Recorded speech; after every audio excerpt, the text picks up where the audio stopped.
All right, good morning, everyone. Thank you for joining me again here at the City of Monterey with a City Manager's Update. It's May 11, 2022, and it's a pleasure to meet you and talk to you today, as always.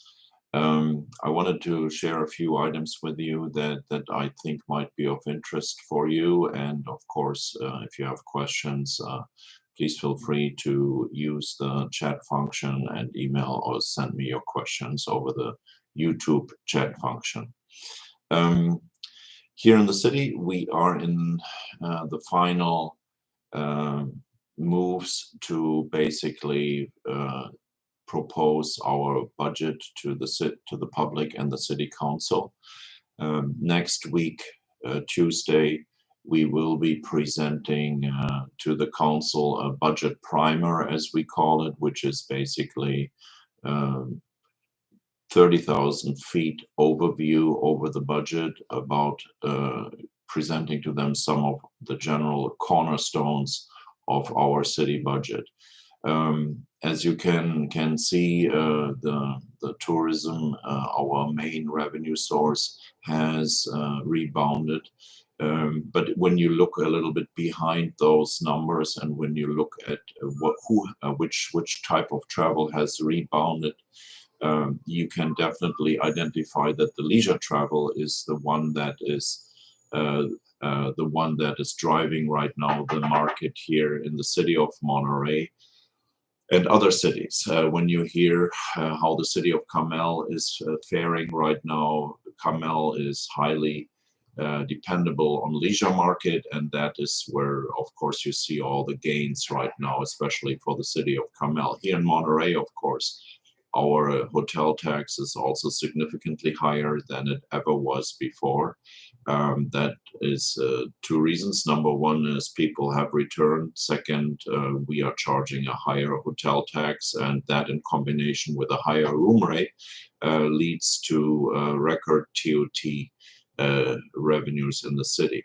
But what we see also is, while the leisure travel has rebounded, you don't see the group travels yet returning into our hotels. And with that, I talk about conferences from small groups of 50 to 150 folks to large-scale conferences of 800 to 1,200 participants that we can host at the Monterey Conference Center. So we see the hospitality industry right now being rebounding with respect to the leisure travelers, but in group sales, we are still having a challenge. No, Dan Presser, this is your own obligation to find your own structural engineer. So just want to let you know, the city does not do home inspections and provides those type of reports. I'm sorry, Dan, that's not what we are qualified for, to go into residential homes and provide structural engineering reports. So that's where we are right now with respect to the budget. We are looking at about a $90 million general fund budget. That's the largest general fund budget we ever are looking at. And that comes with some uncertainties for next fiscal year. One of the uncertainties, of course, is do the factors like inflation and higher cost for gasoline, higher cost for restaurant visits, etc., do those factors influence our revenues for next fiscal year? We don't know that yet. There are basically economists who tell us that people will cut back on travel, and they will cut back also on expenditures in restaurants. And then there is the hotel and hospitality industry that does not think that will have an impact. And I've spoken to the general manager recently and asked that very question: how was it in previous years when we had higher fuel costs, when we had higher cost of living? And the answer was zero impact. So we'll see if that comes to bear or not. And we also, aside from inflation, higher gas prices, supply costs, we also have the very reality of the multinational conflict that could come out of the current war in Russia and Ukraine. So we also have to consider those factors in. Our budget also will be pointing to bringing back service levels in the sports center, bringing back service levels in the library, but also bringing back service levels in those areas that are in our neighborhoods and also in our visitor-heavy tourist zones. We reduced staffing in park maintenance. We reduced staffing in restroom maintenance. Never closed a single restroom, but reduced accordingly cleaning in other areas in order to prioritize restroom cleaning. So we'll have to staff up in those areas again, and that will be also something that the budget will acknowledge. So you will find new positions or restored positions in the library. You will find restored positions in the sports center, and you will find positions also in parks and recreation and public works, just to name the main areas where we will have to adjust our staffing levels. And of course, all with that goes hand in hand the increased cost that we also have to pay, like you, for our supplies and our utilities. And last but not least, all our labor contracts are up for negotiations right now. The city is in the middle of negotiating with the police officers, with the public works employees, parks and recreation employees, library employees, etc. So we are working the negotiations right now as well. And of course, those labor agreements also will impact our budget, and we have to consider those potential labor contracts also in our budgeting. So we're working on the budget. Budget primer will happen next week, Tuesday. It will be a very high-level overview over certain items, and it will contain some of those challenges that I just mentioned to you, just to brief the community as well as the council about all those factors that play a role into creating an appropriate budget. I want to remind everyone that in June, I believe June 1st, the city's sports center will celebrate its 30th anniversary, 30 years of operations in the city of Monterey. It was a grandiose vision of the city at that time to create this facility, and it was also the vision of creating a family-oriented fitness center, sports center plus swimming pools, to basically ensure that everyone can afford having access there, and also with that ensuring that the overall health of the community could improve by providing exercise opportunities for our residents and neighboring communities as well. So we are celebrating on June 1st by rolling back the prices to whatever the prices were 30 years ago for just one day, so don't worry. But it might be a great opportunity for you and for your neighbors to come and revisit the sports center. The sports center is not just a fitness facility, it is also a great community centers where neighbors hang out, or where neighbors are meeting neighbors, and there are a lot of things going on aside from exercising. There's a lot of social communication, and people are talking about the politics of the day, or renewing friendships, or forming new friendships in there. So it's a great family-oriented sports center, and we are all excited that we can celebrate 30 years of operation on June 1st. So please mark your calendars and consider stopping by. I wanted to talk about another item that the council approved last week, and it will come back next week for a second round of approval. That is a change to some of our city ordinances with respect of bike rental businesses. A new idea was born a couple of months ago, where basically bike store owners were suggesting that they could potentially be also allowed to rent bikes. And so that discussion was brought forward through the Planning Commission, and we did the appropriate changes into our regulations. And the council last week, Tuesday, discussed to approve that, but they also went into a discussion of e-bike rentals and what type of e-bikes should be rented out or not. And it was a fascinating conversation by the city council about what type of e-bikes to allow. There are 3 different e-bike types, class 1 to 3. And if you drive an e-bike class 3, the maximum speed of that e-bike class 3 is 28 miles per hour. That's rocket ship speed on a bicycle, and you can sustain that speed at 28 miles per hour without driving license. So it was an interesting conversation.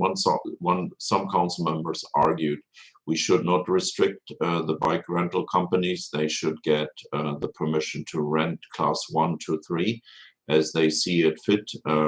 Similarly, an argument was made, you can go to a car rental company and you could rent a small car, or you can rent a Lamborghini. It really doesn't matter as long as you are compliant with the rules of the road. So we should not restrict it with respect to the different classes of e-bikes.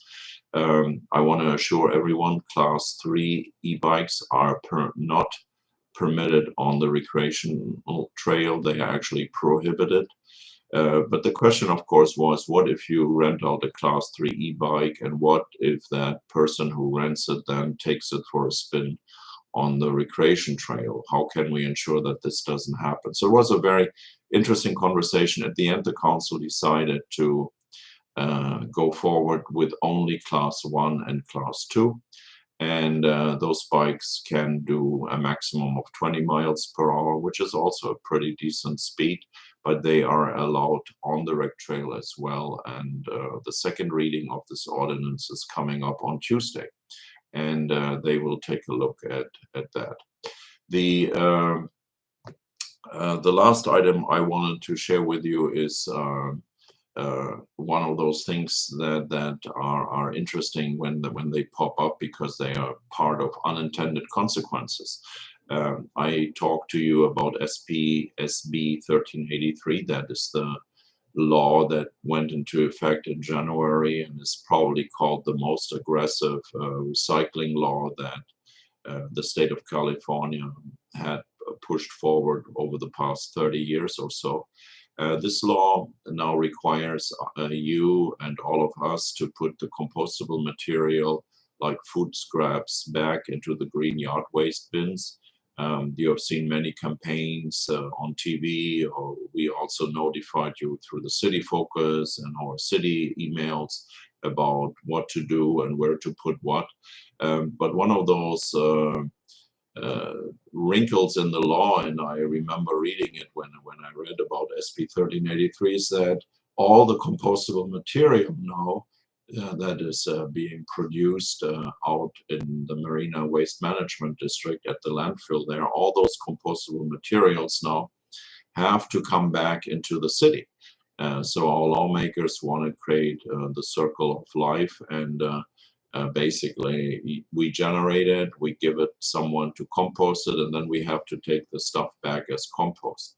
What is interesting now for Monterey, that number has been determined as 1,314 tons of compostable materials. That's materials we have to take back from the landfill. We have to purchase it back at a price of, I believe, $28 per ton.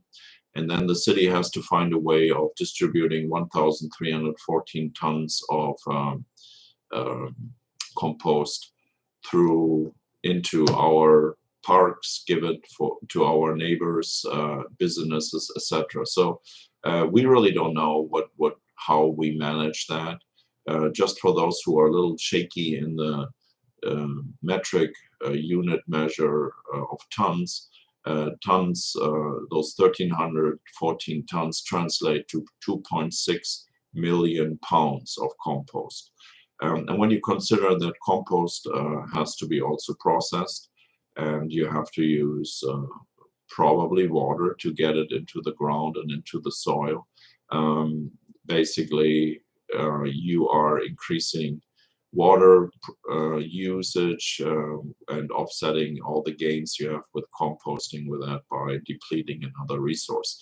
So we are looking very carefully at that. And then if you read the Squid last week, that was the reference basically that Squid made at that time, that with all those mountains of compost, we might get into the business of creating a ski resort here in Monterey. So it's one of those challenges we are looking at, and of course there will be a solution. There always is, but it's one of those unintended consequences where I think our lawmakers wanted to do too much good, and now we have to figure out where do we process, how do we process every year, year after year, those numbers that are actually mandated by our central government in Sacramento. So with that, that's all what I have to share with you today. I hope you're doing fine. I ask that you stay engaged and connect with us. Next week, Tuesday, is again the council meeting starting at 4 p.m. With respect to the COVID numbers, we keep a close list. We keep a close eye on all our COVID numbers. This morning, there were 0 patients at CHOMP after they had last week, I believe, anywhere between 6 or 7 patients. We see a slight uptick as well as among our employees, where we also had over the past 10 days a few cases that we hadn't had for quite a while.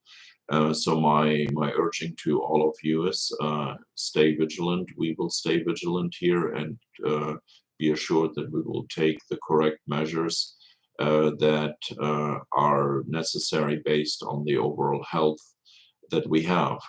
If you have not received your second booster, I believe now is a great time to consider that, because it appears to me right now that there is a surge coming to us, and it might be helpful to have the second booster in your arm. So with all of that,